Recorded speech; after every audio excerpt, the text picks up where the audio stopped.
honestly. So this is not my real hair.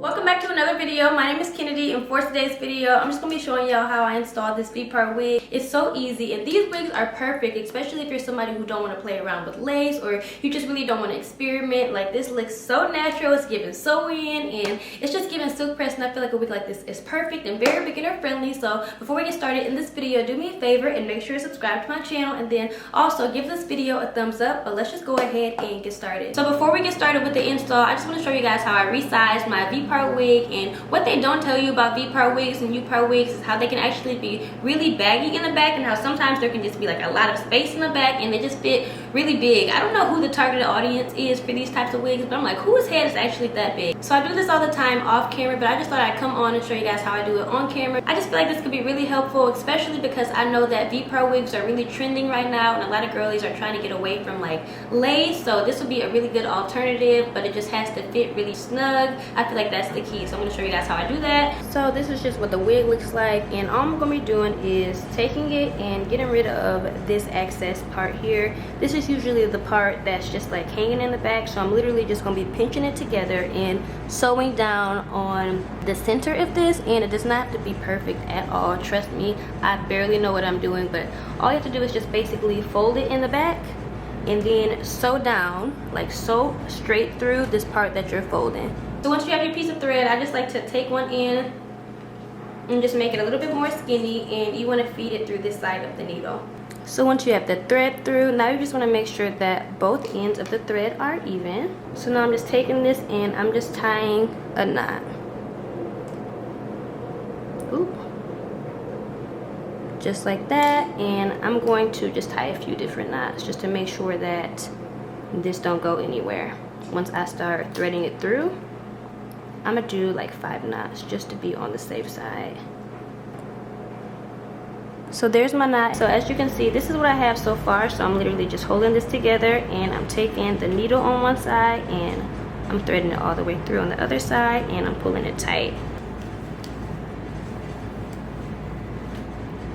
Okay, so this is the final result, and now I'm just gonna be cutting this and tying it.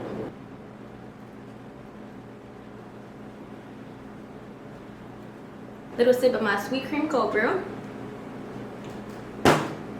But after you get done tying a knot, you just want to go in and cut it. And I don't like that cut too close to the knot, so I'm just going to be leaving like a little bit of space.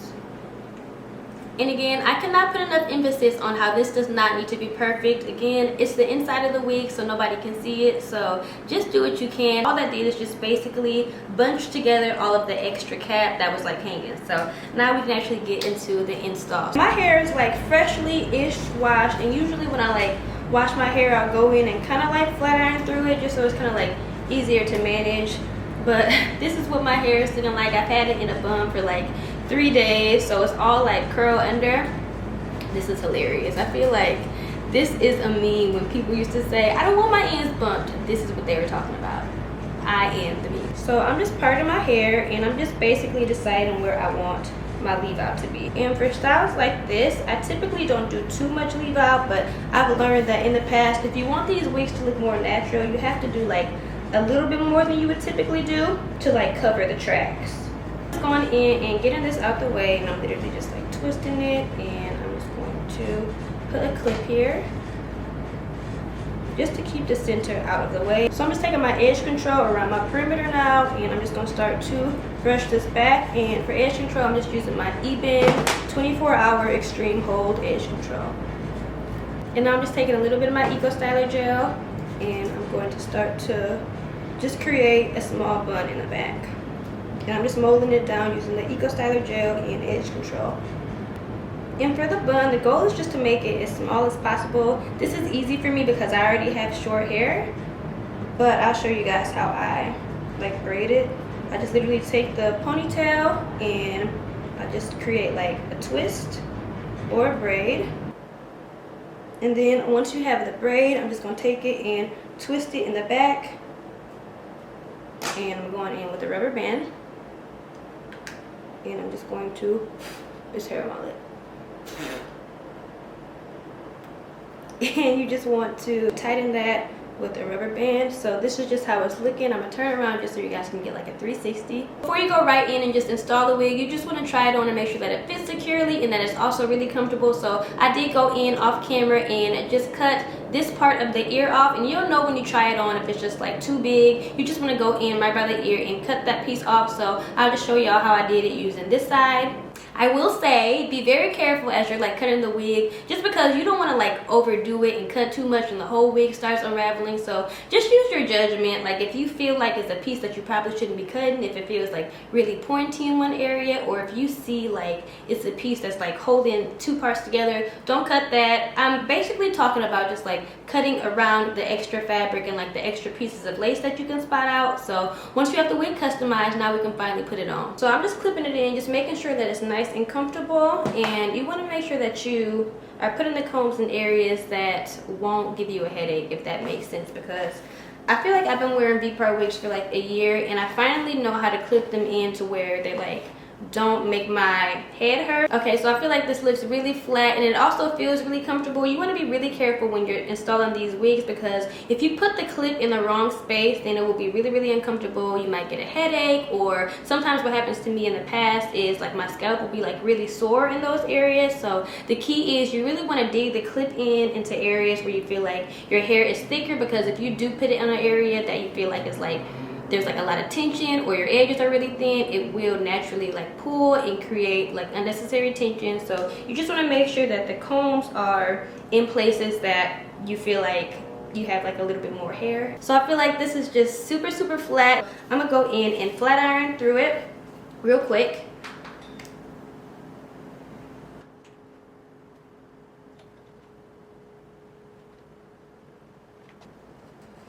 Are y'all seeing how flawless this side turned out? Just with the wax stick, and I didn't even do my edges yet. Like this looks so freaking natural. The dry shampoo also played a huge role in it, just adding that like texture back in. So now I'm gonna go ahead and just do the same thing with the other side. So I just like to work in small sections.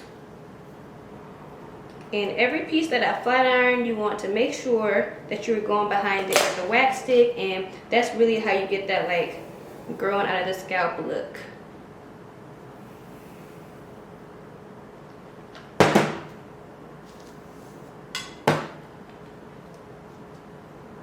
And I'm just working in extremely small sections. This last piece, I could have flat ironed all this together, but I'm telling you, the smaller sections you work in, the more flat you will get this to turn out. So I'm taking this very last piece and even parting this into two, and I'm going to flat iron this tiny little piece here. I'm brushing that down with my wax stick, and now I'm going in with my hard brush. And I'm telling y'all, the magic is in the wax stick. Like it really makes sure that your real hair and the wig is kind of like molded together, if that makes sense. So I'm just doing the same thing with this last piece here. And I'm going in and brushing this out. This looks so good. You can't tell me that this is not a sew-in. So I'm going back in with a little bit more of that dry shampoo closer to where my real hair is. And as you can see, sometimes the dry shampoo comes out white, but you want that because what this is designed to do is just basically get rid of like any excess oils. And I'm just going in, I'm just brushing everything through. And you can use like an expensive dry shampoo, but this is my go-to because it's like $4 and it definitely does the job.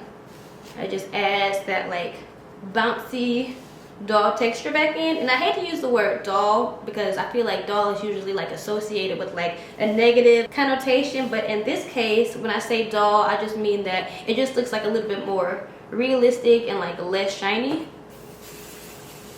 And I also don't want this to look greasy, so that's where this dry shampoo comes in. Child, I didn't even see that dry shampoo got all over my face. Just ignore it. So now I just have to go in and fix my edges, and my edge control brush is a freaking mess. It's so dirty, but I'm just taking a little bit of edge control, and I'm just taking that back just like that and comb this top part over. And it just really does give it more of like a nice clean look. So this side compared to this side, as you can see, it made like a really small difference. Just making sure that you edge control the front here. So I'm just taking this all the way back, and for like the short little like broken pieces right here, I usually just kind of like to tuck them under, if that makes sense.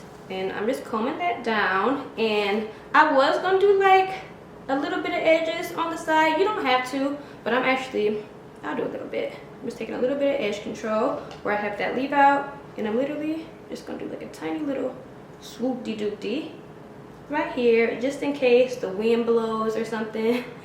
I just want this to look as natural as possible. So this is actually my real hair, y'all. I'm not even like taking hair out. I'm just taking whatever is already there and just giving it like a little baby swoop. And I feel like that's all this wig really needs.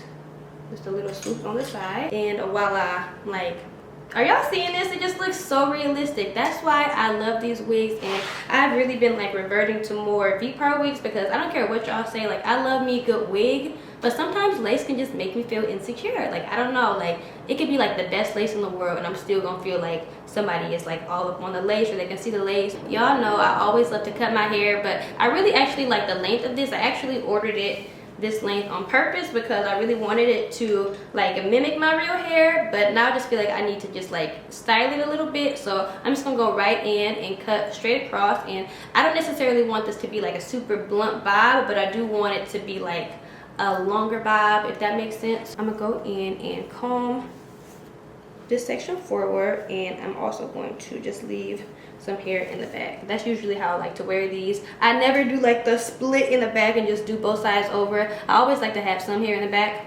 So now I'm just going in, and where are my scissors? I'm going in and I'm just going to cut this right across, just to give it a little bit more of a shape. Hopefully that's not too short, because I didn't want to go too short. I feel like this is a good length. This is a healthy length. Not healthy. All right. I didn't really want to go super short with this wig, but I did want to have just like a little bit more of a cut to it. So I just cut it, and now I'm just going to go in and curl the ends under just a little bit, just to give it like a little bit more like framing.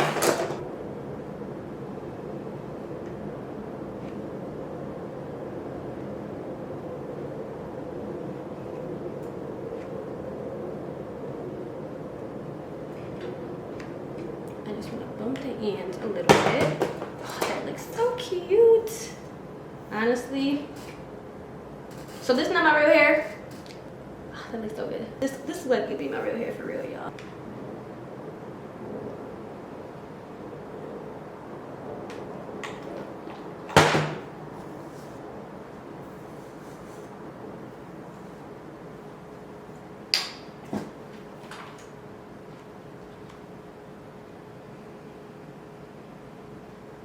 So I kind of cut it at an angle. I don't know if y'all can see, but I just really wanted to style this, and it turned out so cute. Y'all know that I love a versatile wig, and this wig is the perfect alternative, especially if you're somebody who don't want to learn how to do wigs, or you just have like no interest in like playing around with any type of lace. This is perfect, and it turns out cute every single time. Super reliable, and you really cannot mess this up. So if you guys have any additional questions, then just comment down below and I'll definitely answer those. But that is all I have for this video. Thank you so much for watching, and I will see you in my next video. Bye.